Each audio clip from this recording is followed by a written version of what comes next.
સૌને જય ચેહરમાં। ચેહરરાજ ગ્રુપ વાવથરા દ્વારા આયોજિત ગુજરાતના ઇતિહાસની સૌથી ભવ્ય અને દિવ્ય રથયાત્રા થવા જઈ રહી છે। માં ચેહરના આશીર્વાદથી ન ભૂતો અને ન ભવિષ્યથી જેની કોઈએ કલ્પના પણ ન કરી હોય એવી અલૌકિક યાત્રાનું પ્રસ્થાન આવતીકાલે એટલે કે તારીખ 1/11/2025 ના રોજ થવાનું છે। આ ઐતિહાસિક યાત્રામાં 551 ગાડીઓનો કાફલો જોડાશે।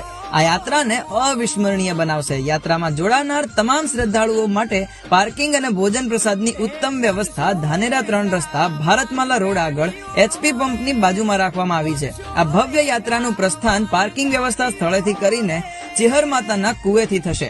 આ ઐતિહાસિક યાત્રાનો રૂટ થરાદ ચેહર માતાના કુવેથી નીકળી જેતડા લવાણા ચીભડા પહોંચશે। ચીભડામાં ચેહર માતાના ધામમાં ભવ્ય સામયું થશે અને ત્યાંથી પાલડી દિયોદર શિહોર પાટણ ચાણસ્મા અને મોઢેરા થઈને અંતે મરતોલી પહોંચશે। મરતોલી પહોંચીને સૌ માતાજીના દર્શન કરી ભોજન પ્રસાદનો લાભ લેશું। તો આ 551 ગાડીઓના ભવ્ય કાફલા સાથે આ ઐતિહાસિક અને અલૌકિક પળનો ભાગ બનવાનું ચૂકતા નહીં। કમેન્ટમાં લખતા જજો જય ચેહર માતા।